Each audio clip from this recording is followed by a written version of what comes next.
It's time for us to start the event, and I would like to start this event with this very, very famous quote by T.S. Eliot, and it says, "Every moment is the fresh beginning."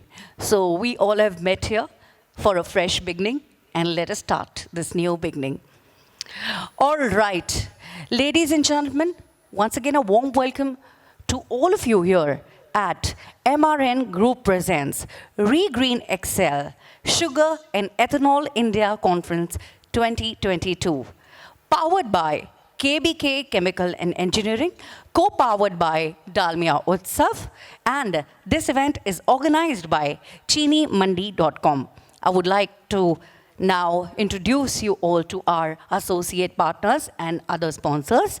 So our associate partners are National Sugar Institute India, National Federation of Cooperative Sugar Factories India, the Sugar Technologists Association of India, International Sugar Organization, Brazilian Sugarcane Industry Association, Bon Sucro, the Global Sugarcane Platform London, United Kingdom, the Deccan Sugar Technologists Association, National Union of Bioenergy Brazil, Co-Generation Association. Platinum sponsors. Our platinum sponsors are Trolled Energy, Dalmia Bharat Sugar and Industries Limited, eBuySugar.com, Athani Sugars Limited, Dr. Amin Controllers Private Limited, Potus India Private Limited, Shri Dutt India Private Limited, Swaraj Green Power and Fuel Limited, G.V. Alurkar, Patel Retail Private Limited, Castle Distributors Private Limited, Baramati Agro, Gia Westphalia Separator India Private Limited, Bijak, Bizongo. So they all are our platinum sponsors. Now, let me introduce you all to our gold sponsors. Our gold sponsors are Shri Renuka Sugars Limited, JK Enterprises, JK Sugars, Chakyat Agencies, Shri Balaji Sugar Company, Sadashivrao Mandlik, SSK Limited, Bhima Sahakari, Shekhar Karkhana Limited, Najmuddin Group, Midcon Consultancy and Engineering Services Limited, Mega EPC Projects Private Limited, Hutatma Kisan Ahir SSK Limited, Kundanwal Chaudhary, All India Food Supply Private Limited, Digvijay Traders. These all were our gold sponsors. And now, let me introduce you all to our silver sponsors. Our silver sponsors are Gautam Sugar Trading Company, Prathamesh Intertrade, Sandeep Traders, KS Commodities Private Limited, Abhishek Enterprises, D. Swayam Sugar House, Durga Sugar Private Limited, SBM Company, Sachin Ghayal Sugar, SNB Sugars Private Limited, Shri Group, Hedgepoint Global Markets, Krishi by Mahindra and Mahindra, Divine Tubes Private Limited, Integrated Services, Point Private Limited, Pillar Blowers and Compressors, Ayush General Trading, Shri Chhatrapati Sahu SSK Limited, Karan Sugars, Venkatesh Krupa Sugar Mills, and Can Engineering Solutions Private Limited. So these are sponsors, and everybody let us welcome all together our Honorable Chief Guest, Shri Raosaheb Danve. Most welcome, sir. We are related to see you here in our conference. Now, it's time for me to invite our guests on the dais. Firstly, I would like to invite our founder, chairman, JK Group, Mr. Jitu Shah. Can we please have Mr. Jitu Shah on stage? And it'll be good if you all, clap as we have all the guests on stage. Let's welcome our founder, chairman, JK Group, Mr. Jitu Shah. Welcome, sir. Now I'd like to welcome our President, Sugar Technologists Association of India, Mr. Sanjay Awasthi. Welcome, sir.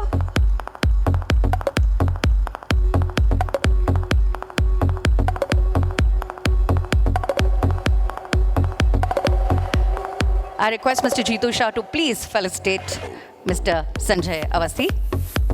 Welcome, sir. Now I'd like to invite our past president, Indian Sugar Mills Association, Mr. Vivek Pittie. Can we have you on stage, sir?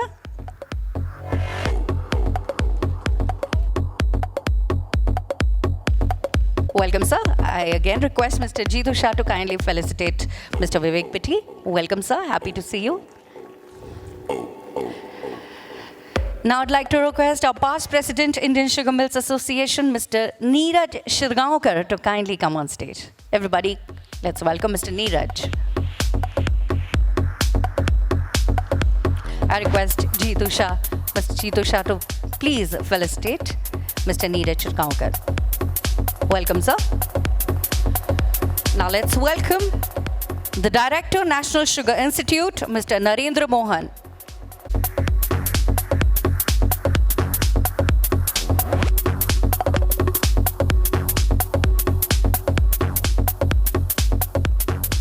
Now I'd like to welcome the MD, National Federation of Cooperative Sugar Factories, Mr.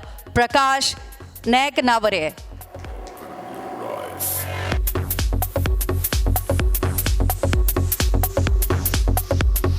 Welcome, sir.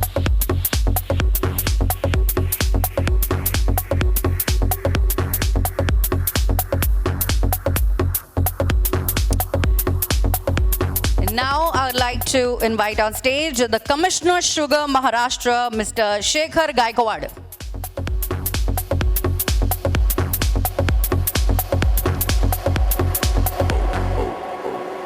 Open your eyes.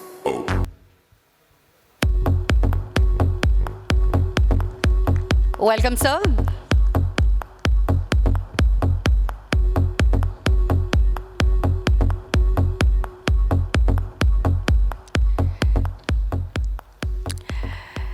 Once again, I welcome all our guests on the dais. So happy to see you all. All right, everybody, now brace yourselves as it's time for us to welcome on stage our honorable chief guest, Shri Raosaheb Danve ji, our Minister for State in the Ministry of Railways, Ministry of Coal and Ministry of Mines, Government of India. Everybody, I want you all to give a huge round of applause. Our honorable chief guest with us, Shri Raosaheb Danve ji. आपका बहुत बहुत धन्यवाद Raosaheb ji for coming in our conference. Thank you so very much for being here with us. And now, as we have all our guests here, and we have felicitated all our guests, how can we forget our motherland, our country, Mera Bharat, India? It's time for us to stand up for the national anthem. I request all of you to kindly stand up for the national anthem. Jana Gana मन अधिनायक जय हे भारत भाग्य विधाता पंजाब सिंध गुजरात मराठा द्राविड उत्कल बंगा विंध्य हिमाचल यमुना गंगा उच्चल जलधि तरंगा तव शुभ नामे जागे तव शुभ आशीष मांगे गाहे तव जय गाथा जन गण मंगलदायक जय हे भारत भाग्य विधाता जय हे जय हे जय हे जय जय जय जय हे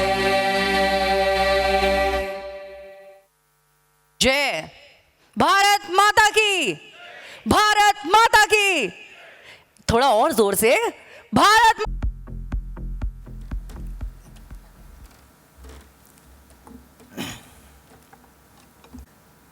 Namaste. Dignitaries on dais, off the dais, our associate partners, sponsors, delegates, and all our supporters. I feel very honored to welcome you all for this extraordinary gathering. It is with all your love and support that we are able to see this day together, where we can explore a stronger and sustainable sugar and ethanol sector. The idea of the conference was to bring together domestic and global experts to discuss top challenges and risk response strategies that would help the way forward of the industry despite different adversities the world is facing. I hope these 2 days gives you many opportunities of knowledge gaining and networking, which we all missed for 2 years. On behalf of entire team Chini Mandi, I would like all of you to know we are trying to give the best ever experience to everyone present here. Thank you.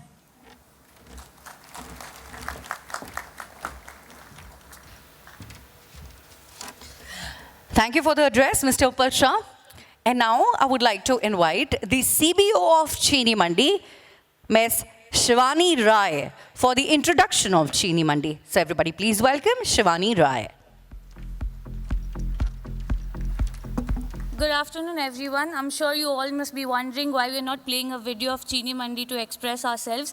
But then all the love we've received from the sugar fraternity cannot express it in a video. And I don't want to speak much about Chini Mandi because you all use Chini Mandi more than I do it. And we started a small news website by providing all the news and information to over 3 million users daily in almost all the countries of the world. We've got immense support and love from everyone in the industry. We are proud to have received 100% trust for all the accuracy we are giving. We promise to continue being like marching ants, carrying 1 grain of sugar at a time, sometimes moving smooth, sometimes falling, but never giving up. To successful 4 years and many more to come. Once again, I thank you all for your diligent and tremendous support. We probably would have been very slower without your support. Thank you so much. And now it's time for us to do the lamp lighting ceremony. And firstly, I would like to request our chief guest and all our guests to kindly proceed towards the lamp. And along with all our guests, I would also like to invite on stage Director Operations MRN Group, Mr. Vishal Nirani, MD Regreen Excel, Mr. Sanjay Desai, Shri Executive Director, Shri Renuka Sugars Limited. Along with that, I would also like to invite the Assistant Executive Director, Dalmia Bharat Sugar and Industries, Mr. Kapil Nima. I request all these guests to kindly join our guests on the dais for the lamp lighting ceremony.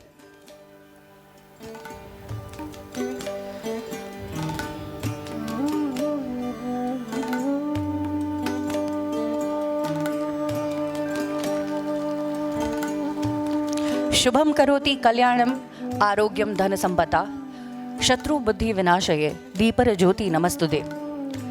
इसका यही अर्थ होता है कि ये जो नई ज्योति है ये हम सभी का कल्याण करे और जो शत्रु बुद्धि है, जो बुरी बुद्धि है, उसका सर्वनाश हो।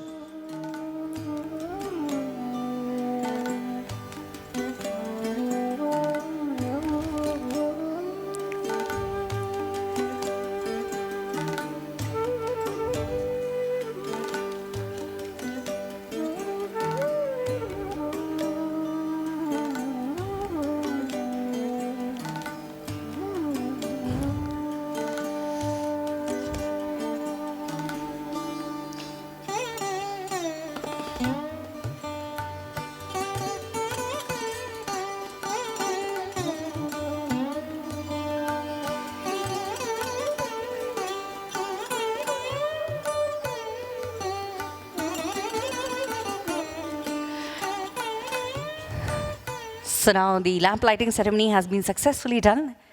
Now Mr. Vishal Nirani, Mr. Sanjay Desai, Mr. Vijendra Singh, Mr. Gautam Shah, Mr. Pankaj Kasera, Mr. Deepesh Thakkar and Mr. Uppal Shah, you can take back your seats.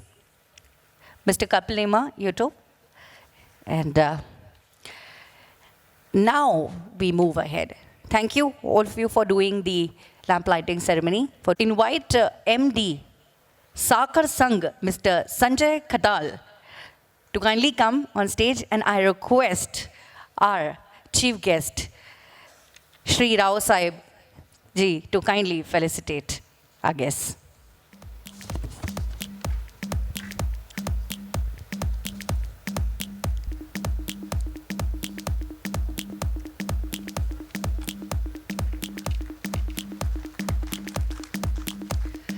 Now I'd like to invite Mr. B.B. Thombare, President WISMA, for being here with us.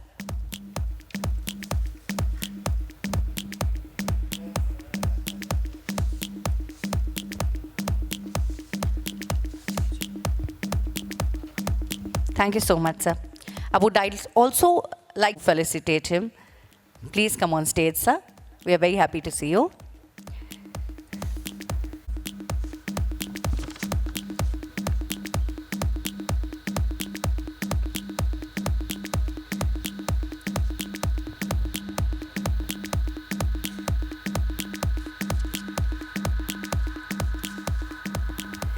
Thank you. And now we have a very special video message from the ambassador to India from Brazil, Mr. Andre Aranha Correa do Lago. And we would like to show you that message. So can we have the video message? Hello. It's an enormous pleasure to be able to talk to you today in this exceptional event that I thank so much Chinimandi for being so active in this area, which, as you know, has become one of the most important dimensions of Brazilian-Indian relations. So I want to tell you all that I speak from a country that has had a long experience with ethanol, with flex fuel cars, and we have such good results that now that we are one of the most important oil producers in the world, this ethanol program has been reinforced and is working even better. Thanks to RenovaBio, a new policy that was adopted in the country, which will increase even more the consumption of ethanol. You are surrounded by experts today, so I shouldn't be talking about the qualities of ethanol, but I have to do it as a citizen, as a Brazilian that has lived with this exceptional program. So I can tell you that our production of ethanol has allowed us not only to have a much cleaner air in our cities, but also to have a reduction of our emissions that is absolutely astounding. And today, as experts tell me, the most sustainable car in the world is the flex fuel that is hybrid also. So the hybrid flex fuel is the car of the future. And you can, with the very brave and very strong policy that India has decided to adopt regarding accelerating the E20 and also of adopting the flex fuel, I think that we will be the two largest producers of sugar in the world working on the most advanced possible fuel. I remind you that in Brazil we are having all this success with the first generation sugar cane based ethanol. I think that the first generation is already a huge success, a huge advance. And I know also that Brazilian and Indian scientists are working together to make a second generation that is economically spectacular. So all these programs are going in a direction of the future of two great countries, and I'm very glad that you are all together discussing this theme here in India. Thank you very much for the invitation. Thank you so very much, Mr. Andre Arana Korea do Lago, for this. We'll be inviting our guests one by one to speak few words on stage. So firstly, I would like to invite President Sugar Technologists Association of India, Mr. Sanjay Awasthi. So kindly come and speak few words. Everybody, please welcome. Our chief guest, respected Minister Danve Sahab, ChiniMandi.com, Mr. Shah, Mr. Narendra Mohan, Director NSI, Mr. Naiknavare, Mr. Shekhar ji, Vivek ji, or Niraj ji. Respected dignitaries of the dais, once again, good morning. This is really a great topic on which this seminar is happening. It's really the topic which everyone talks about nowadays, ethanol.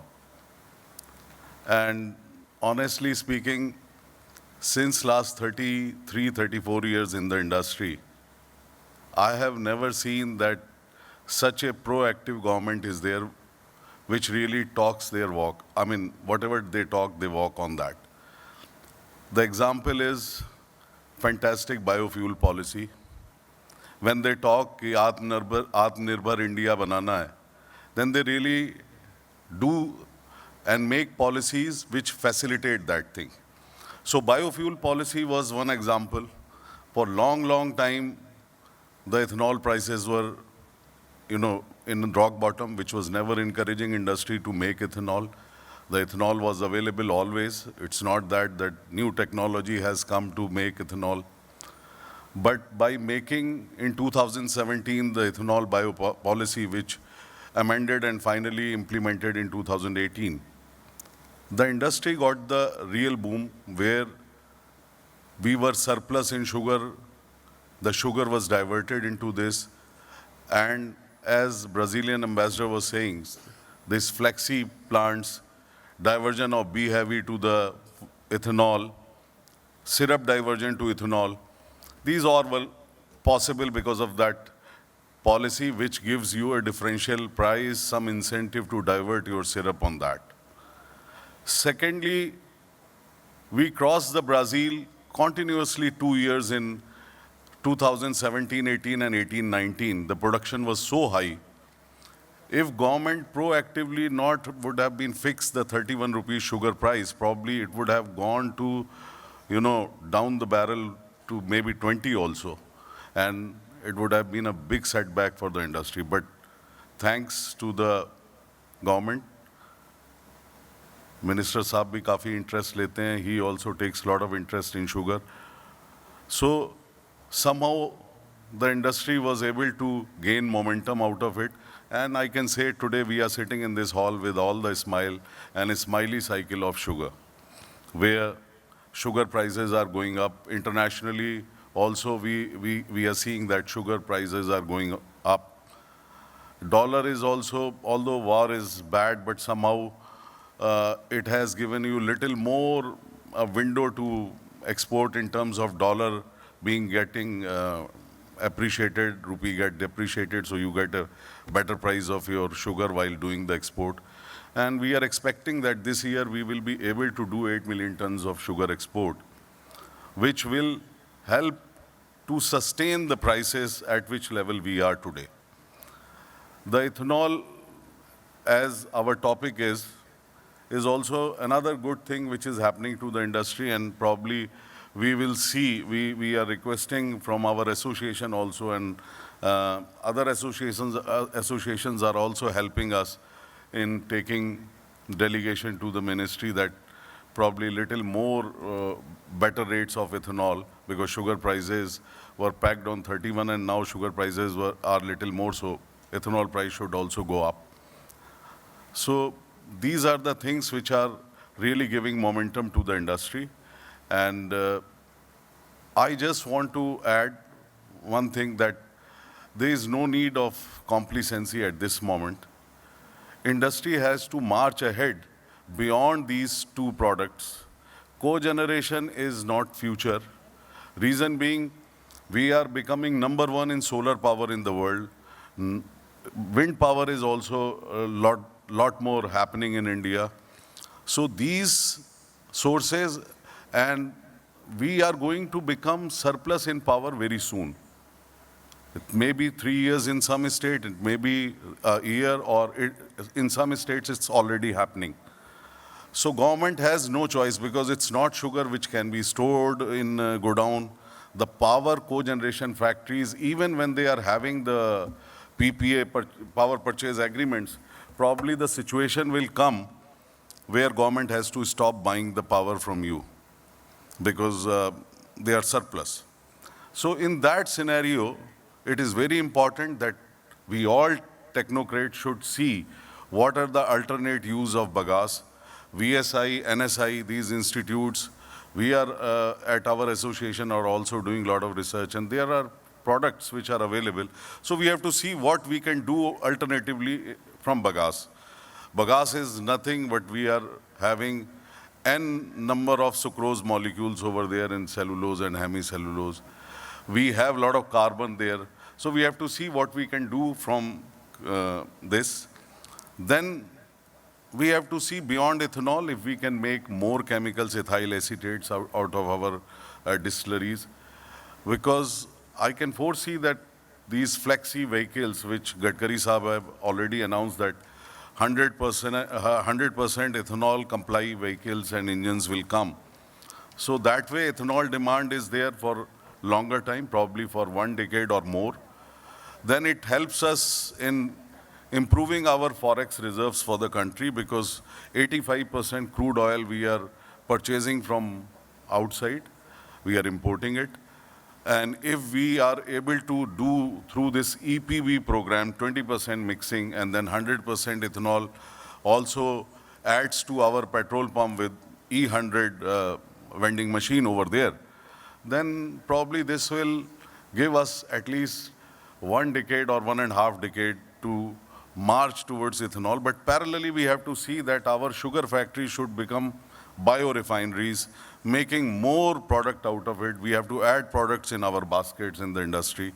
Value additions we have to see. We have to see how to convert bagasse into other revenue sources. So with this, I won't take much time. With these thoughts, I believe that in these 2 days, we will be having more interactive discussions on these all topics, and you will have certain answers to go with you back home. Thank you very much. Jai Hind, Jai Bharat.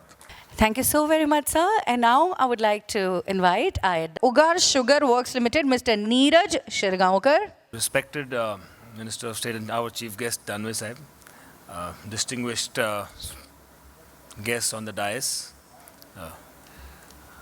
Chini Mandi team, and all friends out here.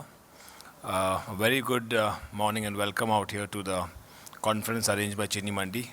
It gives me an absolute honor and pleasure to be part of this conference out here and to see an excellent presence in form of all of you. The sugar industry is going through a real change over the last 4 to 5 years, thanks to the policy announced by the Government of India, the National Biofuel Policy, which is encouraging us to reach a target of 20% ethanol blending by the year 2025. And that has made a dynamic change to this industry, and it is also going to help the industry to be in a very healthy state of mind for the next few years to come. So over the period of the next 2 days, there are going to be a lot of discussions and panels around this subject as well as the subject of sugar and exports. I would like to welcome all of you to participate in these conversations. And I do wish the Chini Mandi team all the very best for this conference. Thank you.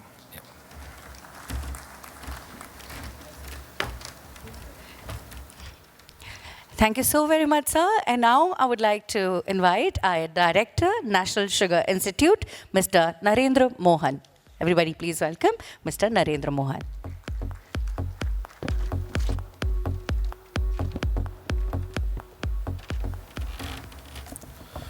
Respected Chief Guest, sir, dignitaries on the dais, off the dais, ladies and gentlemen. First of all, let me congratulate Chini Mandi for organizing this 2 days conference on very vital issue. All the time we are talking about sustainability of the Indian sugar industry on and off. Indian sugar industry earns name for, not for good purposes, but sometimes it hits the headlines of the newspaper for many other reasons. You people know, maybe talking about the farmers, maybe talking about the millers, maybe talking about the surplus sugar which is there in the godowns, liquidity and all that. So the conference and the topic of the conference is very timely because we are going to discuss in 2 days conference how to make this industry economically and environmentally sustainable. The buzzwords are known to all of you. More we are going to discuss in the technical session, and I'm going to get some chance to come out with my ideas how we can take this industry forward. But the buzzwords or the taglines will be very loud and clear. If we want to see this industry self-sustainable, आत्मनिर्भर चीनी उद्योग की बात अगर हम करेंगे, आत्मनिर्भर भारत की बात करेंगे, तो we have to look into 3 main aspects. Innovate to sustain, diversify to sustain, and integrate with other industries to sustain. Only then we can have a win-win situation for the millers, farmers, and all the stakeholders. We have to break the shackles and we have to come out with innovative ideas how we can harness the potential of the entire sugarcane value chain, not merely talking about one aspect of the sugar industry. This industry is an industry of glorious and enormous opportunities. We have transformed the sugar industry over the last 2 decades, but there is a long way to go. Not merely cogen, not merely ethanol is going to last forever. We have to go beyond that. How many products we have to convert from this entire sugarcane value chain? The biofuel, the biochemical, the bioenergy, and the biowater. Because your sugarcane contains 70% of the water, you can be a source of giving biowater to the society. So we have to have a holistic approach how we can take this industry forward, talking about the quality, talking about the safe food from farm to fork, the packaging, and all the, the dimensions of the sugar production and how we can have more and more products from the sugar industry, a bag full of the products, so that we can make this industry self-sustainable, environmentally sustainable. So right now, this is enough from my side because I've already been given a word of caution that you have to speak only for 2 or 3 minutes. So thank you very much calling me on the dais and giving me the chance to share my ideas. More I will be talking to you during the technical sessions. Thank you. Thanks a lot. Jai Hind. And now I'd like to invite the MD, National Federation of Cooperative Sugar Factories, Mr. Prakash Naiknavare. Welcome, sir. Good morning एक भी आवाज नहीं good morning थोड़ा energy flow होने दो यार okay honourable minister Danve ji respected dais and all the delegates and friends at the outset my congratulations to the Chini Mandi and compliments to his the entire team specially the energy queen who is it Shivani the energy is flowing through her I see the entire hall being positively energized for successfully organizing today's conference on India's Sugar and Ethanol 2022. My thanks to the organizers for giving this opportunity for sharing my views to this August gathering. Friends, since I will be participating in one of the panel discussions tomorrow, to avoid repetition, what I have decided to share with you some fresh flavor from Dubai Sugar Conference, from where directly I have come to Mumbai. This Dubai Sugar Conference was very interesting, and I see a couple of faces here. They were with me there in Dubai. this conference has a unique in many ways. One, the model that they have worked out, it's a very interesting business model. The delegates are by invitation, no delegation fee. The sponsors are to decide, especially the industry associations and so on and so forth. So the entire gamut of the world sugar industry was there through this model. 555 delegates from 31 countries were there. The select subjects, PowerPoint presentations of experts, followed by panel discussions. But what was more unique there was the market consensus activity. You know, they provided an app, and through the app, the participants can participate in this consensus activity. Then there were 2 workshops. Groups were divided into 2 workshops. Very good brainstorming there. Then international sugar quiz, that was another interesting part. Then at the end, they arranged our visit to the Dubai Expo 2020, which is a grand event there. Now, barring last 2 years due to COVID pandemic, I have attended a couple of these annual conferences, which in my opinion, friends, is the best among all the international sugar conferences worldwide. So don't miss out next time. I'm not here to promote Dubai conference, but I really feel that it's worth attending that. It's very knowledge gathering event. The key highlights of this year's conference, which I would like to share, those who could not attend. Before that, I must tell you, the entire focus of the discussion was on India. Everybody was curious what's happening in India? What is going to happen in India? What is the production? What are the consumption pattern? How much is the export? Ethanol program, how is it going? How much sugar is getting subsumed in ethanol? Then government policies, of course, government representatives were there, but still, that was one of the interesting topic, and so on and so forth. Friends, before I conclude, I would like to share some key statistics which might be of interest to you. The world sugar production, 1,880 lakh tons. This is what is estimated world sugar production. The world estimated consumption, 1,900 lakh tons. So that means there is a deficit of about 20 lakh tons clearly. You know, this deficit figure keep on changing. Started with 50 lakh tons, 30 lakh tons, 20 lakh tons, and so on and so forth. So currently the number is 20 lakh tons deficit. There is more demand and less supply. The Brazil sugar production estimated to be, again, lesser than India. So India last year was top producer. Even this year, India is likely to be the #1 producer in the world. Brazil number is 310 to 330 lakh tons. Whereas India, you all know the India number. The Brazilian sugar mix, which always decides how much to go to ethanol and how much for sugar, and that decides the international prices. This year is estimated to be 45%. The Indian export, that was something very curiously debated by everybody there. कि कितना हुआ है, contract कितना हुआ है, गचा गया कितना, बिल से बाहर कितना आया, पोर्ट से अंदर बाहर कितना गया, और कितना जाने वाला है. Without subsidy, entire world is amazed to see the performance of Indian sugar industry in sugar export this year. All records broken. If you see the numbers, let me just share those numbers. 17-18, we exported just 6.32 lakh tons. To 18-19, India exported 38 lakh tons.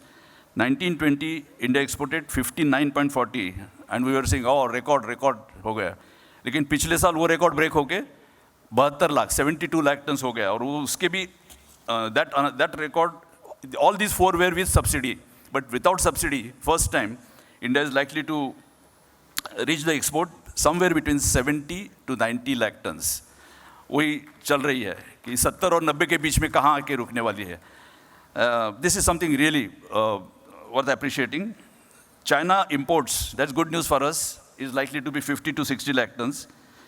Then world sugar price, raw sugar price, going to be range bound between 19 to 21 cents, which is again a good news for us, because our parity comes anywhere when you cross 19 cents per pound, हमारी चीनी बराबर export हो सकती है, और जो हुई है अभी तक वैसे. White sugar, the estimation of the experts were minimum $470 per ton to $525 per ton. That's the bracket in which it will remain. International crude oil price, इस पे काफ़ी बहस हो गई. International crude oil price, Ukraine और Russia का जैसे भी war शुरू हो गया, तब से हम देख रहे हैं international crude oil prices have really gone up to $140, dropped down to $110.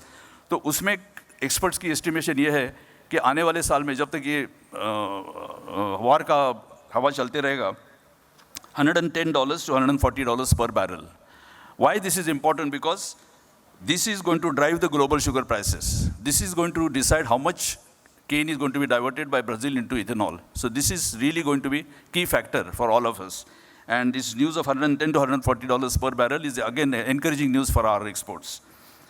Impact of Russia-Ukraine war, इस पे भी काफ़ी वहाँ चर्चा हुई. इसमें crude oil prices, gas का supply नहीं हो पाएगा. Edible oil, especially sunflower oil, is going to be in short supply.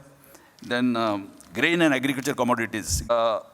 India was in focus. I just want to end this one with one interesting incidents happened there.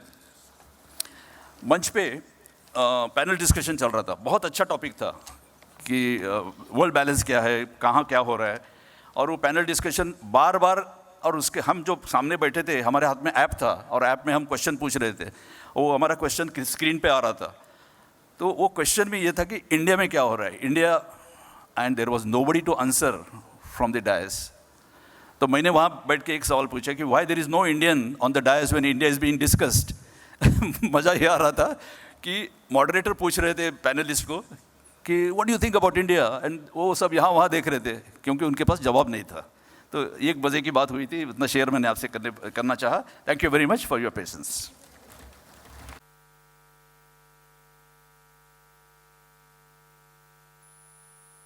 Hear me? Hello? Check, yes. Okay, so I went ahead to listen to Sir's address, so this is why.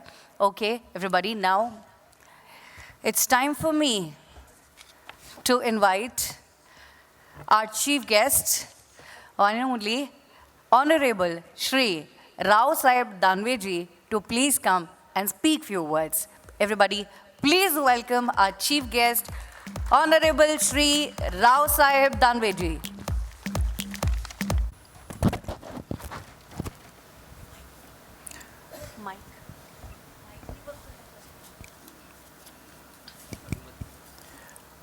नमस्कार आपल्या सगळ्यांना.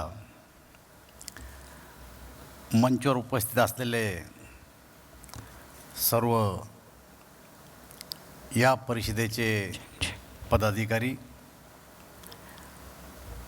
या परिषदेला उपस्थित असलेले, या क्षेत्रामध्ये काम करत असलेले सर्व महानुभाव, बंधू आणि भगिनींनो, सर्वप्रथम मी आपल्या सगळ्यांना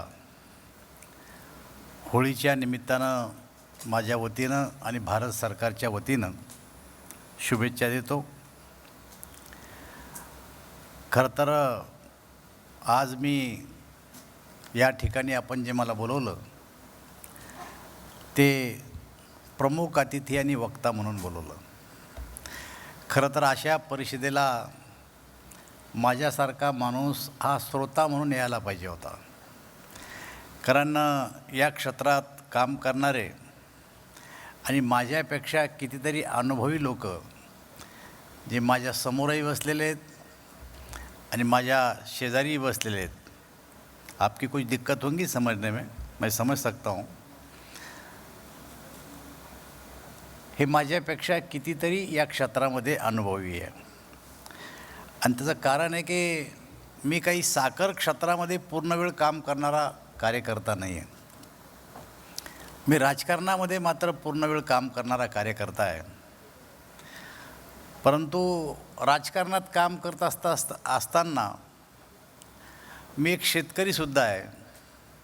आणि शेतीमालावर प्रक्रिया करणारे जेवढे काही उद्योग असतील, कारखाने असतील, त्यातला सगळ्यात महत्त्वाचा उद्योग जर कोणता असेल तर तो साखर कारखाना आहे.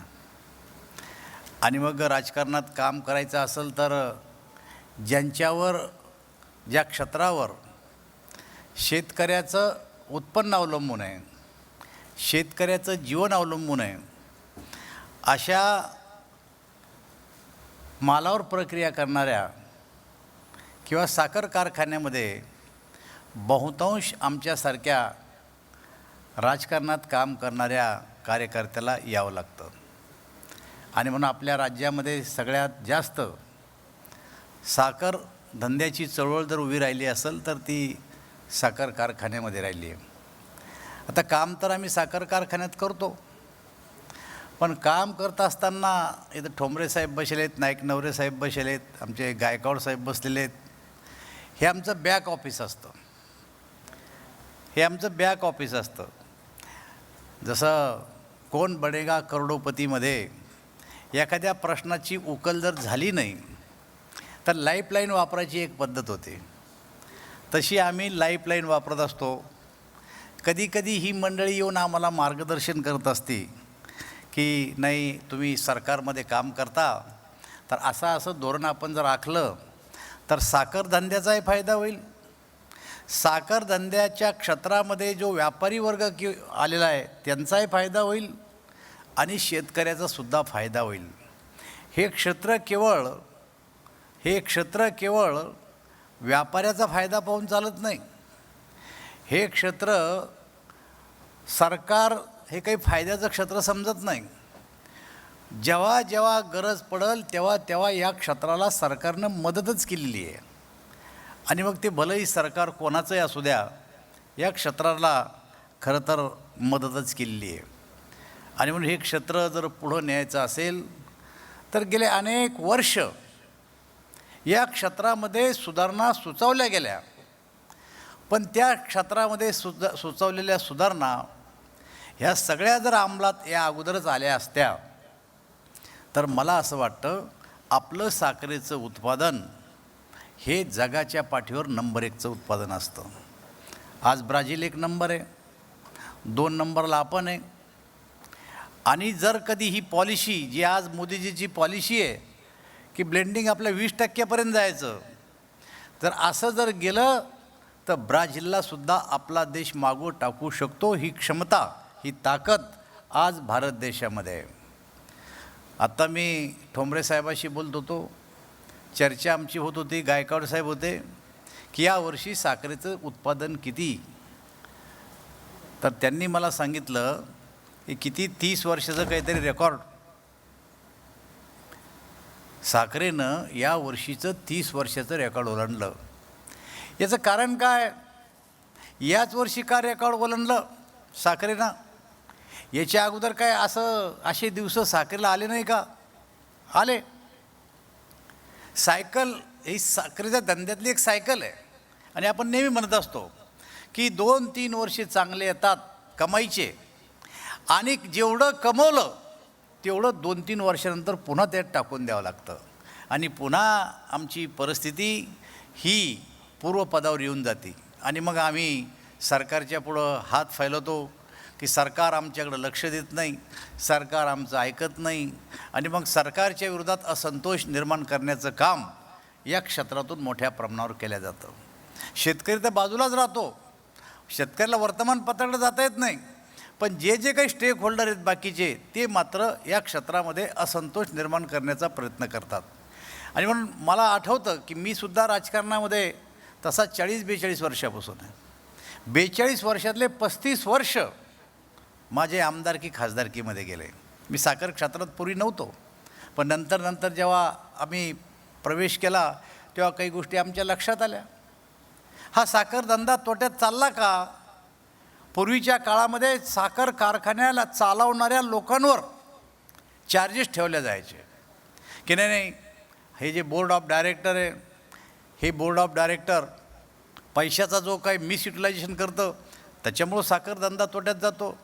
हे जे बोर्ड ऑफ डायरेक्टर आहेत यांना मॅनेजमेंट करता येत नाही. अशा प्रकारच्या गोष्टी आमच्यावर चार्जेस केल्या जायच्या.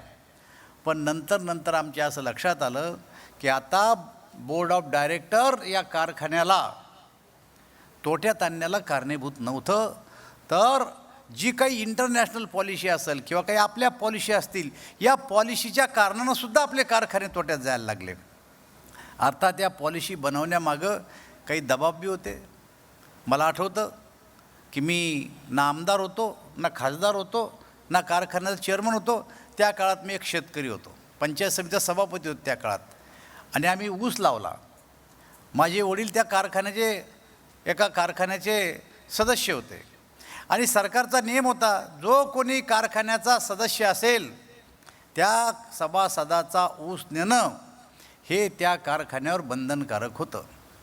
आता ऊसच जर जास्त झाला असेल तर ऊस नेईल तरी कसा कारखाना, आणि म्हणून लाईन लागायची आमची कारखान्याच्या चेअरमनच्या दारापुढं, म्हणजे ऑफिस पुढं आमची लाईन लागायची, आमचा ऊस न्या, आमचा ऊस न्या. आता मी ज्या काळामध्ये अडचणीत आलो ते वर्ष होतं 1980चं. मी होतो पंचायत समितीचा सभापती, म्हणजे नाही म्हटलं तर छोटा मोठा नेताच होतो त्या तालुक्याचा. पंचायत समितीचा सभापती म्हणजे त्या काळातला आमदारापेक्षा मोठा माणूस असायचा. आमदाराला गाडी नसायची, सभापतीला गाडी असायची, आमदाराला बंगला नसायचा, आम्हाला बंगला असायचा, आमच्या खाली यंत्रणा असायची, आम्ही ध्वज फडकायचो, आमदार ध्वज फडकत नव्हता. आम्ही असं वर्णन करतो आमच्या पदाचं की आम्ही काही लहान नाही, आम्हीसुद्धा मोठे माणसं होत म्हणून. पण त्या टायमाला आमचे चेअरमन, त्या चेअरमनकडे मी गेलो, कारण मी सभापती होतो. लाईन लागली चेअरमनच्या पुढं, माझा नंबर आला, मी लाईनतूनच गेलो, माझा नंबर आला, चेअरमन साहेब बसलेले. मी चेअरमन साहेबाकडे गेलो, म्हणलं मी रावसाहेब दानवे, सभापती पंचायत समिती भोकरदन. साहेब, माझ्या वडिलाच्या नावावर 10 एकर ऊस आहे, 15 दिवस झाले मी ऊस तोडला आणि अजून कारखाना ऊस नेत नाही आमचा. म्हणे मग तुझं काय म्हणणं आहे? मला ते ऊस घेऊन जायला पाहिजे. म्हणे किती दिवस झाले तोडायला? म्हणलं 15 दिवस. मग आता काय कारखान्याचे नटबोल्ट तोडायला ऊस आणू का म्हणतो याला? 15 दिवसात तुझा ऊस वाळून गेला असेल. आता माझ्या भागातले काही लोक माझ्यासोबत बी आले होते लाईनीत उभे. मला आपलं तर हुकलं. मी मागच्या बाजून गेलो, माझ्या मित्राला सांगितलं आणि मी चेअरमनला असं म्हणलं 15 दिवस झाले माझा ऊस तोडायला. तर त्यांनी मला सांगितलं आता वाळला असेल तर काय कारखान्याचे नटबोल्ट तोडायचे का? तुम्ही 15 दिवस सांगू नका, 2-3 दिवस सांगा. ते बिचारे गेले आणि चेअरमनला म्हणले साहेब 2-3 दिवस झाले. त्यांनाही 15 दिवस होईल होते. ते म्हणजे साहेब 2-3 दिवस झाले कारखान्याला ऊस तोडून टाकला, पण आमचा ऊस नाही ना. अरे आत्ता 15 दिवसावाला गेला म्हणे, त्याचा नाही आणला, तुकडं चालला 2-3 दिवसावाला, म्हणजे त्याचा बी न्यायचा नाही आणि आमचा बी न्यायचा नाही. ही आमची हालत होती एकेकाळी. नंबर लावून हे आम्हाला या गोष्टीला सहन करावं लागलं. आणि मग एक असंतोष झाला शेतकऱ्यांमध्ये, आणि मग काय आंदोलनं झालेत, मोर्चे निघालेत, उपोषणं झालेत की नाही आमचा कारखाना, दुसरा कारखाना आमचा ऊस न्यायला तयार आहे, पण आम्ही झोनबंदीत असल्यामुळं आमचा ऊस कोणी नेत नाही. आणि मग राज्य सरकारनं निर्णय घेतला की झोनबंदी उठवा. त्यात आम्ही बी पुढाकार घेतला की झोनबंदी उठवा. आणि म्हणता म्हणता झोनबंदी उठली. आणि आता माझा मराठी शब्द आहे की पिसाळलेल्या कुत्र्यासारखे जसे काय कारखाने निघले, जिथं चांगला दिसेल तिथला आणला, जिथं चांगला दिसेल तिथला आणला. आणि मग कारखाने मोडकळीस यायला इथून सुरुवात झाली, असं माझं मत आहे. तुमचं तज्ज्ञांचं मत काय असेल मला माहीत नाही. गायकवाड साहेब बसले माझ्यापेक्षा, नाईकनवरे साहेबाला, गायकवाड साहेबाला, ठोंबरे साहेबाला माहिती आहे. कारखाने मग अडचणीत आले. दुसरा निर्णय केला सरकारनं की पूर्वी 25 किलोमीटरचं अंतर होतं, त्याच्यानंतर अंतर कमी करून टाकलं आणि मग तो सुळसुळाटच झाला. तिसरं झालं की प्रायव्हेट साखर कारखान्याला परवानगी देणं सुरू करून टाकल्या. आणि या सगळ्या कारणामुळं आपल्या राज्यातले, आपल्या देशातले कारखाने डबघाईला यायला लागले. मग मला जर ऊस मिळत नसेल तर माझ्या कारखान्याचा जर भाव असेल त्या टायमाला 1800 रुपये, तर मी 2000 रुपये देऊन ऊस आणायचो. माझ्या कारखान्याचा भाव जर 2000 निघला असेल तर मी 2500 रुपये देऊन ऊस आणायचो, कारण मला ते चाकं फिरवावंच लागणार आहे. चाक बंद करून चालत नाही. तोट्यात काय होत नाही, कळतं आहे की आता ते तोट्यात चाललं आहे, पण बंद कसं करू, कारण लेबरला पैसे दिले, ते करावंच लागणार आहे. म्हणून आमचा भाव निघत होता 2000, पण आम्ही ऊस आणत होतो 2500. भाव निघत होता 1800, ऊस आणत होतो आम्ही 2200 रुपयांना. मग वरचा जो 500 रुपये आम्ही शिल्लक देत होतो तो आमच्या कारखान्याचा तोटा होत होता. हे चक्र एवढ्यावरच थांबलं नाही. हे नाईकनवारे साहेब बसले आमच्यासोबत अनेक वर्षे, तेही या क्षेत्रामध्ये काम करतात. समोर ठोंबरे साहेब बसले, आमच्या मिटिंगा व्हायच्या आणि आमच्यावर इन्कम टॅक्स लागला. 9000 कोटी रुपयाचा इन्कम टॅक्स लागला. आता तुम्ही सगळ्यांनी इंग्लिशमध्ये भाषणं केले, तेव्हा आम्हाला काही इंग्लिश, आमच्या 22व्या वर्षी इंग्लिश पाहिली आम्ही, नाही तर तुमचं चांगलं वर्णन केलं असतं मी सगळ्याचं. इन्कम टॅक्स लागला, बरोबर ना? 9000 कोटी रुपयाचा इन्कम टॅक्स लागला. सगळ्या कारखान्यांना मिळून सुप्रीम कोर्टामध्ये केस टाकली का हा इन्कम टॅक्स हा वाचवा. काही मी राजकारण्याची इच्छा होती की हा वाचला पाहिजे. पंतप्रधानापर्यंत आम्ही डेलिगेशन नेले. त्या काळातले कृषी मंत्री, त्यांनासुद्धा आम्ही घेऊन, ते सुद्धा मरमर करायचे की नाही, हा चूक, हा नफा नाही आहे, हा कारखान्याला ऊस मिळावं याच्यासाठी त्या संचालक मंडळाने केलेला खटाटोप आहे. आणि त्याच्यामुळं हा 9000 कोटी रुपये हा जो भूर्दंड आहे कारखान्यावरचा, हा माफ झाला पाहिजे. मी 5 वर्ष म्हणजे 25 वर्ष खासदार आहे. 25 वर्षात 25 बाऱ्या गेलो आम्ही प्रधानमंत्र्याकडं, पण हा टॅक्स माफ झाला नाही. मला आपल्याला सांगायला आनंद वाटतो की पहिल्यांदा या देशाचे प्रधानमंत्री नरेंद्रजी मोदी आणि अमित भाई यांच्याकडं आम्ही 2 डेलिगेशन दिले. मी त्या डेलिगेशनचा साक्षीदार, मी सुद्धा त्यात होतो. आम्ही ही गोष्ट पटवून दिली की हे आमच्यावरचा इन्कम टॅक्स कशासाठी. हा इन्कम टॅक्स 9,000 कोटी रुपये आमच्यावर आहे. हा इन्कम टॅक्स कशासाठी, तर आम्ही फक्त भाव जास्त दिला, त्याला इन्कम तुम्ही पकडू नका, हे आम्ही पटवून दिलं. आणि यावर्षी साखर क्षेत्रासाठी एक फार चांगला निर्णय जर या देशाच्या प्रधानमंत्र्यांनी आणि अमित भाईंनी जर काय घेतला असेल, तर राज्यातल्या आणि देशातल्या साखर कारखान्याचे 9,000 कोटी रुपये माफ करून टाकले. 9,000 कोटी रुपये माफ करून टाकले. आता याचं स्वागत किती झालं, काय झालं, मला काही माहीत नाही. पण प्रत्येक साखर कारखान्याच्या चेअरमनच्या मनामध्ये एक आनंद झाला असेल की नाही, ह्या सरकारनं जो निर्णय घेतला तो खरं म्हणजे चांगला निर्णय घेतला. आता कारखान्याच्या अंतराच्या बाबतीमध्ये सरकार निर्णय घेतल्यामुळं कारखाने शेजारी झाले. झोनबंदी उठवल्यामुळं झालं. रिलीज मेकॅनिझम होतं आमचं पूर्वीच्या काळामध्ये. 2014ला मी याच खात्याचा मंत्री होतो, फूड अँड सिव्हिल सप्लायचा. रिलीज मेकॅनिझम होतं. माझा साखर कारखाना होता, मी त्या खात्याचा मंत्री होतो, पण मला काही 1000 थैले रिलीज वाढवून मिळत नव्हती. तुमचा जो काही देशाचा एकूण आकडा आहे केंद्र सरकारजवळ, ते कॉम्प्युटराईज असायचं की तुमच्याजवळ जर 5 लाख थैले साखर असेल तर तुम्हाला किती द्यायचा, 3 लाख साखर असेल तर तुम्हाला किती द्यायचा, 2 लाख साखर एकदम सेट होतं कॉम्प्युटरमध्ये. खालीवर करता येत नव्हतं. मी त्या खात्याचा मंत्री असून मला नाही भेटली. पण पुन्हा सुरू झालं साखर कारखान्याचं की रिलीज मेकॅनिझम जे ते बंद करून टाका. काही संघटना लोकसभेत म्हणायच्या की रिलीज मेकॅनिझम बंद करून टाका. एक दिवस सरकारला निर्णय घ्यावा लागला की रिलीज मेकॅनिझम नाही, आता ज्याला साखर विकायची ते साखर विकून टाका. आता ज्याला साखर विकायची ते विकून टाका म्हणल्याच्या बाद जो उठला तो साखर विकतो, त्यांना पगार करायचा आहे, त्यांना बँकेचं व्याज नको आहे. 100 रुपयानं कमी गेलं चालतं आहे, पण बँकेचं व्याज वाचवायचं त्याला. जो उठला तो बाजारात साखर आणायला लागला, जो उठला तो साखर बाजारात आणायला लागला. महापूर झाला साखरेचा बाजारात. व्यापारी आमच्या मागं पळत होते, आम्ही व्यापाऱ्याच्या मागं पळायला लागलो. साखर घ्या साखर, जसं ते दौंडीतून खेड्यात म्हणते ना, साखर घ्या साखर, अशी परिस्थिती आमच्या साखर कारखान्याची निर्माण झाली आणि आम्ही साखर विकायला लागलो. आता आम्ही साखर विकायला लागल्याच्या नंतर साखरेचे भाव काही स्थिर राहिले नाही. मग कमी भावात साखर ऐकणं चालल्या. FRP असायची, कुणीकडे शेतकऱ्याला भाव द्यायचा असला कुणीकडं, आणि साखर विकायची कमी भावामध्ये, ही परिस्थिती निर्माण झाली. आणि त्या कारणानं सुद्धा साखर कारखाने डबघाईला त्या काळामध्ये आले. हे साखर कारखान्यातले हे नुकसानीत जाण्याचे कारणं आहेत सांगतो मी तुम्हाला. आणि साखर कारखाने नुकसानीत गेले. मग या साखर क्षेत्राला आता ऊर्जित अवस्था येईल का नाही, यांना वर आणायचं का नाही, मग आम्हाला तुमच्यासारख्याची लाईफलाईन वापरावं लागेल की सांगा आता याच्यात काय करायचं. आम्ही तर शेतकऱ्याचे प्रतिनिधी, आम्ही शेतकऱ्याला नाराज करू शकत नाही. आम्ही सरकारचा एक भाग असल्यामुळं किंवा सरकारामध्ये असल्यामुळं आम्हाला सरकारची बाजू घ्यावी लागते. एका बाजूला सरकारची बाजू, दुसऱ्या बाजूला शेतकऱ्याची बाजू, आणि तिसऱ्या बाजूला तुमच्याशिवाय आमचा खेळच जमत नाही, व्यापाऱ्याची बी बाजू घ्यावी लागते. आणि म्हणून त्याच्यामध्ये काही दुरुस्त्या मग तुमच्यासारख्याकडून आमच्याकडे आल्या, आणि त्या दुरुस्त्याचा आधारे काही निर्णय सरकारनं घेतले. आता आपल्या देशामध्ये 730 फॅक्टऱ्या माझ्या माहितीप्रमाणे जवळपास असतील, 730 किंवा थोड्याफार मागं पुढे असू शकतात. 80,000 कोटी रुपयाचा टर्नओव्हर आपण साखर कारखानदारीमध्ये करतो, आणि 5 कोटी शेतकरी या क्षेत्रावर अवलंबून आहे. असं एक आमचं साधारणतः गणित आहे.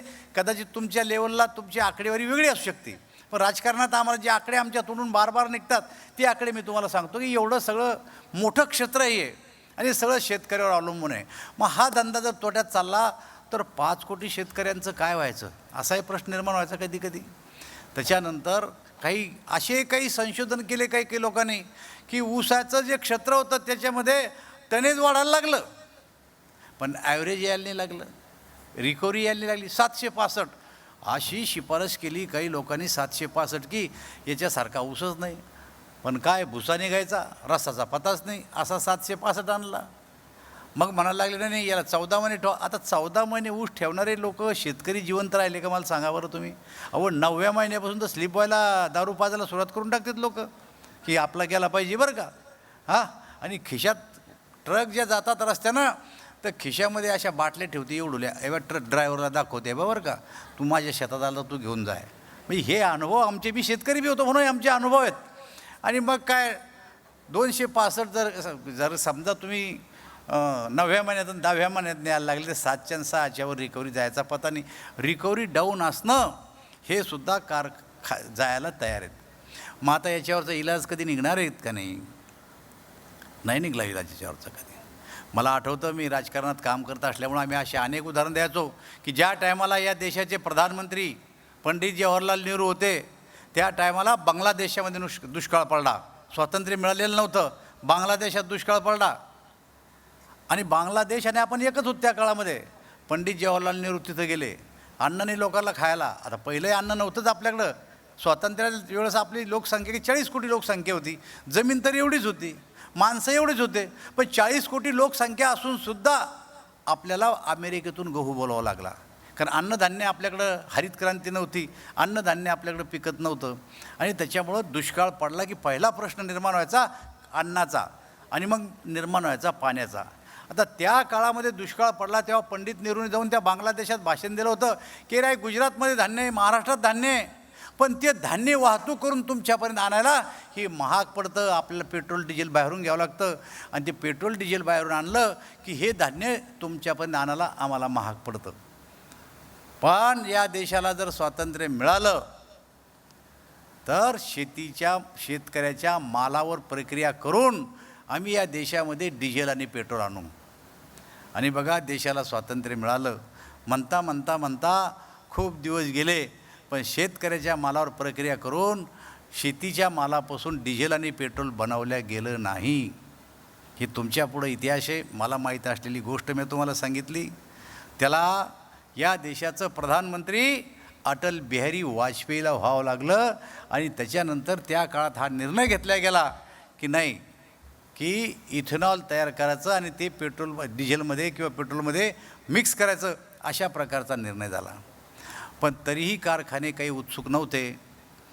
राज्यामध्ये आपल्या कारखान्यांनी हे प्लॅन टाकले नाही. मला असं वाटतं की मी आणि ठोंबरे साहेब एका गोपीनाथराव मुंडेच्या कारखान्याच्या उद्घाटनाला होतो, तेवढा एक प्लॅन्ट, आणि कुठेतरी सांगलीला कुठेतरी एक प्लॅन्ट, असे 2 प्लॅन्ट त्या काळात टाकले गेले, जास्त प्लॅन्ट टाकले नाही. का नाही तर गव्हर्नमेंट नेईलच कशावरून. पण म्हणता म्हणता म्हणता दिवस बदलले आणि या देशाच्या प्रधानमंत्री नरेंद्रभाई मोदींनी आत्मनिर्भर भारताची घोषणा दिली. आत्मनिर्भर भारत, की आपला देश हा स्वावलंबी बनला पाहिजे. असं समजू नका की ऊसाच्या रसापासून इथेनॉल बनतं तर तेकडून आणणारे ज्या डिझेल आहेत त्याच्यापेक्षा फार स्वस्त पडणारे असंही नाही आहे. म्हणजे ते बी काही त्याच्यापेक्षा स्वस्त पडणारे असं नाही आहे. थोडाफार फरक इकडं तिकडं होऊ शकतो दरवर्षी. पण आत्मनिर्भर भारत या याच्यामध्ये आपल्याला आपल्या मालापासून निघणारं डिझेल आणि पेट्रोल आणि परकीय चलन वाचतं आपलं पुन्हा, हे त्यातलं खरं सूत्र आहे. आणि त्याच्यामुळं त्यांनी घोषणा केली. आज आपण बघत असाल तर 2024पर्यंत का 23पर्यंत काहीतरी 20% जाण्याचा आपला संकल्प आहे. जरा मनामध्ये आणा, आपण जरा विचार करा की या देशामध्ये 20% जर डिझेलमध्ये इथेनॉल आपण मिसळवलं तर मला असं वाटतं की जवळपास 60 लाख मेट्रिक टन साखर कमी उत्पादन केली तरी ती त्याच्यात कंझ्युम होऊ शकते. आणि आता मला इतके आकडे माहीत नाहीत तेवढे, पण मी या खात्याचा काही दिवस मंत्री होतो, 2दा मंत्री होतो या खात्याचा. तर आपलं कंझम्पशन किती आहे, 2,60,000 ते 2,70,000 ही आपल्याला खायला साखर लागते. उत्पादन किती झालं, 3पेक्षा पुढं झालं. पण आपण 3 लाख मेट्रिक टन जर धरलं तर वरची जी निर्माण होणारी साखर आहे ही साखर जर कधी इथेनॉलमध्ये गेली तर या क्षेत्राला कधीच गळती लागणार नाही, असं माझं मत आहे. आणि म्हणून हे सरकार हे शेतकऱ्याचं बी भलं करू राहिलं, हे सरकार या क्षेत्रात काम करणाऱ्या कारखान्याचंही भलं करू राहिलं, हे सरकार तुमच्यासारख्या या क्षेत्रात काम करणाऱ्या लोकांची सुद्धा कुठं नुकसान नाही करू राहिलं, तुम्हाला त्यातून फायदाच आहे. पण 3 क्षेत्र सांभाळावं लागतात, तेव्हा तू कुठं बॅलन्स ठेवलं जातं. आता आमच्या लोकसभेत आणि विधानसभेत खूप भाषणं होतात, आम्ही बी केले विरोधात असताना. आज आमचा ती रोल नाही आमचा. नाही, साखरेचे 2 भाव करा, खाण्याची साखरेचे भाव वेगळे करा आणि व्यापाऱ्याला द्यावं लागणारी साखर वेगळी ठेवा. काय आता असं या देशात चालेल का मला सांगा. मी रेल्वेचा मंत्री आहे, कोळसा रेल्वे माईन्स हे 3 खाते आता माझ्याकडे. हे खातं होतं माझ्याकडे पण आता राहिलं नाही. तुम्हाला युनिफॉर्मली निर्णय करावे लागतात या देशात सारे. ते नुकसान असो का तो नफा असो, तुम्हाला युनिफॉर्मली निर्णय करावे लागतात. भाषण करायला काय लागतं, भाषण तर काही करू शकतो आपण, पण त्या भाषणानंतरचे काय परिणाम होतात. रेल्वेचं भाडं कधीपासून वाढलं नाही, रेल्वेचं भाडं याचा विचार केला आहे का कोणा. रेल्वेमध्ये दर दिवस सुधारणा होऊ राहिल्या, पण रेल्वेचं भाडं वाढवायची आमची हिंमत नाही आहे, परवडत नाही आहे. आणि जर विचार केला तर रेल्वेच्या 1 रुपयामागं 48 पैशाचा पॅसेंजरचा तोटा आहे. आम्हाला 48 पैसे तोटा आहे. 1 रुपयाचं तिकीट काढसान तर सरकारला 48 पैसे त्याच्यात टाकावं लागतात. ही रेल्वेची स्थिती आहे. पण रेल्वे तर चालली. 400 वंदे भारत रेल्वेची घोषणा करून टाकली देशाच्या प्रधानमंत्र्यांनी. बुलेट ट्रेनची घोषणा करून टाकली, बुलेट ट्रेन काढणार आहे. 300च्या स्पीडनं आमच्या रेल्वे जाणार आहेत. आता तुमच्या क्षेत्रासाठी, साखर उद्योगासाठी असो, सिमेंट उद्योगासाठी असो, स्टीलच्या उद्योगासाठी असो, रॅक तुम्हाला पूर्वी मिळत नव्हत्या. गेल्या 2 वर्षात साखर क्षेत्राला रॅक मिळण्याचा प्रॉब्लेम नाही. आता काही क्षेत्राला आहे, अजून कोळसा क्षेत्राला आहे, रॅक मिळत नाही वेळेवर. पण साखर क्षेत्राला रॅक मिळालं नाही, ही जी शिकायत होती पूर्वीची, ती शिकायत आता राहिली नाही आहे. आणि मग आता आम्ही ओपन करायला लागलो की जर साखरेवाल्याला वेगळं रॅक बनवायचं असेल आपल्या लेवलला, ते वेगळं बनवू शकतात. कोळशावाल्याला वेगळी बनवायचं तर वेगळं बनवू शकतात. पण मी रेल्वेचा विषय याच्यासाठी काढला की युनिफॉर्मली निर्णय करावा लागतो. 48 पैसे तोटा आम्ही भरतो, तरी रेल्वेचं प्रगती करावंच लागणार आहे. यावर्षी रेल्वेला 2,40,000 कोटी रुपये या वर्षीच्या बजेटमध्ये केंद्र सरकारनं दिलेले आहे. आणि महाराष्ट्रासाठी जर म्हणसाल तर ॲव्हरेज 1100 कोटी रुपये रेल्वेला मिळायचे. 1100 कोटी.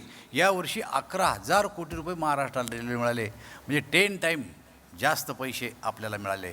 मग त्यातून जी काय प्रगती होईल, जे काही नवीन नवीन इन्फ्रास्ट्रक्चर आम्ही उभं करू, त्याचा फायदा सगळ्याच क्षेत्राला होणार आहे. आणि म्हणून मला सांगायचं तुम्हाला हे की सरकारला युनिफॉर्मल निर्णय घ्यावे लागतात. असं चालत नाही की खाणाराला वेगळा भाव आणि पेठा बनवणाराला वेगळा भाव, पेढा बनवणाराला वेगळा भाव, म्हणजे काही वातावरण चांगलं राहील असं नाही आहे. सूचना आहे द्या, पण त्या सूचनाचा अवलंब न करता सरकारनं काय केलं असेल तर तुमच्याकडनं झालेली सूचना आहे की बफरला सबसिडी द्या.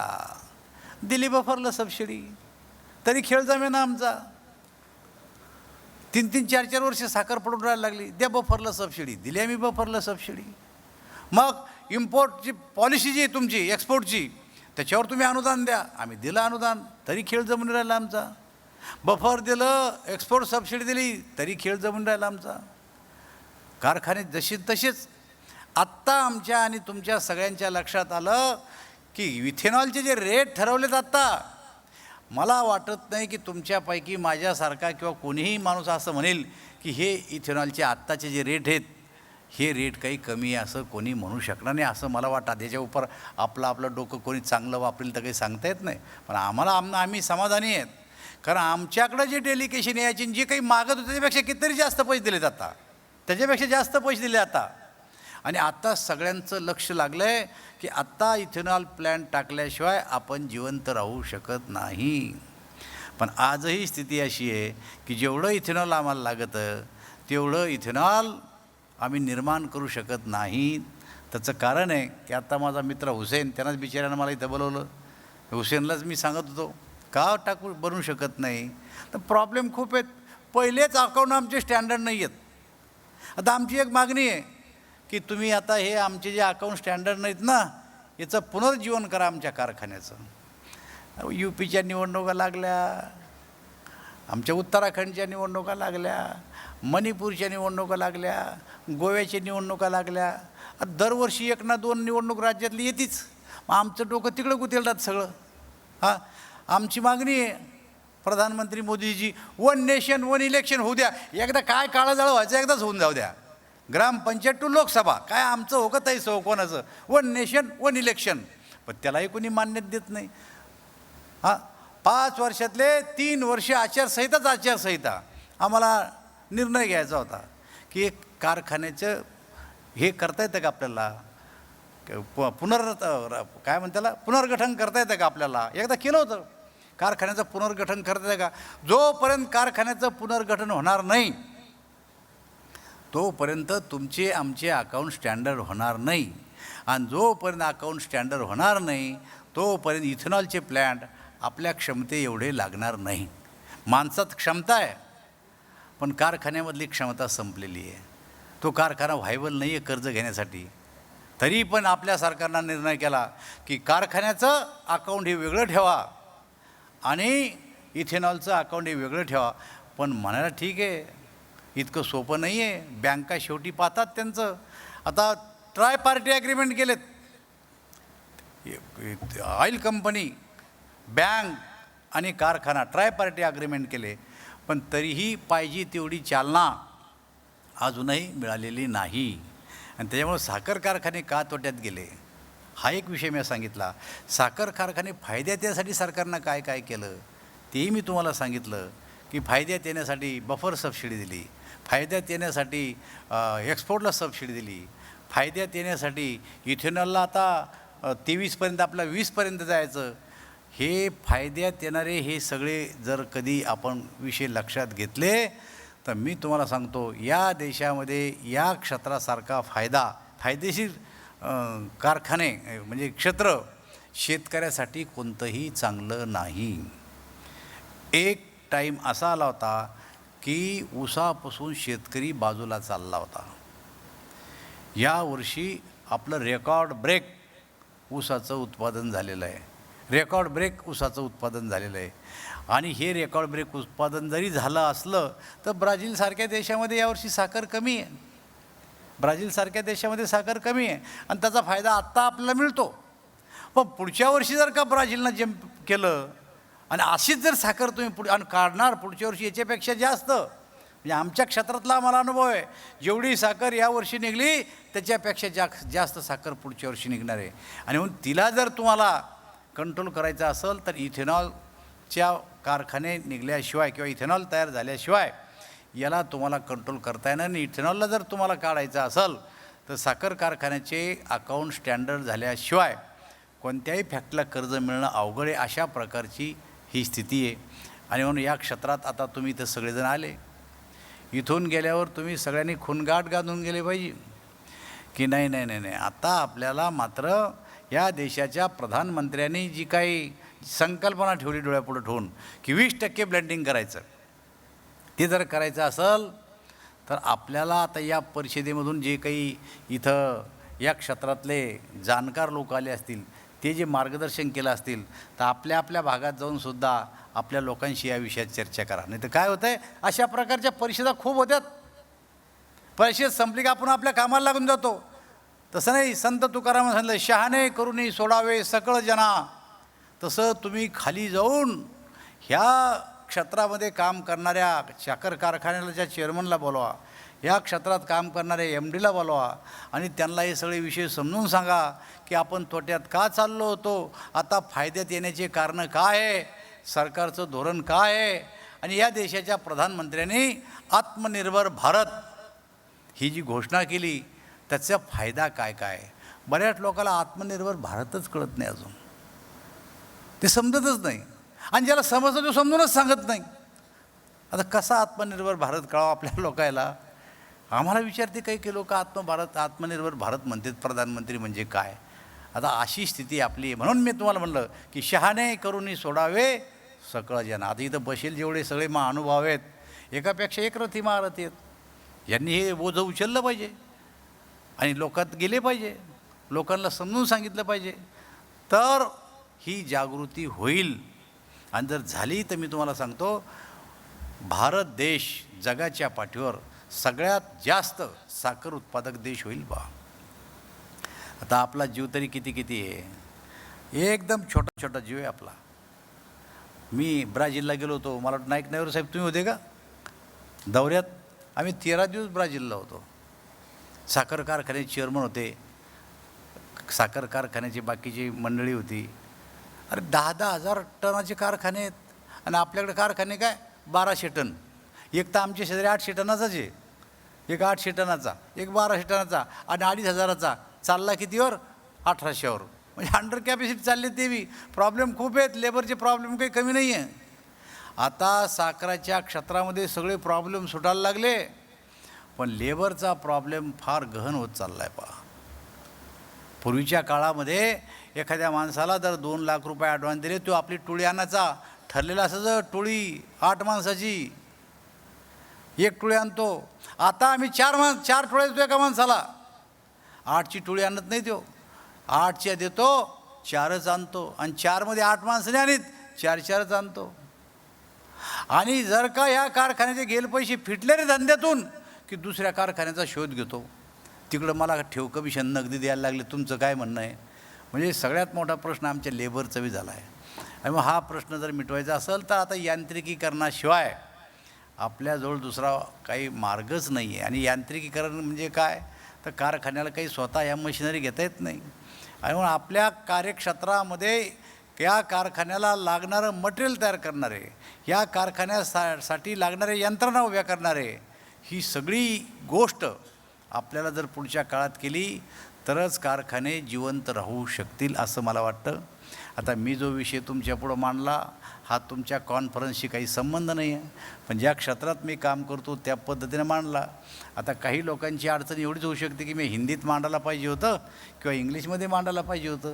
ते मी मांडायला गेलो असतो, पण एवढं चांगलं समजून मला भाषा समजली नसती, मला ते शब्द सापडले नसते आणि त्याच्यामुळं तुमची अडचण झाली. होऊ द्या, मही नाही होऊ दिली. मी माझी सुटका करून घेतली याच्यातून. एवढंच मी तुम्हाला आजच्या प्रसंगी सांगतो.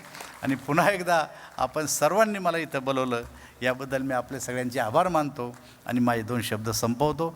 जय हिंद, जय महाराष्ट्र.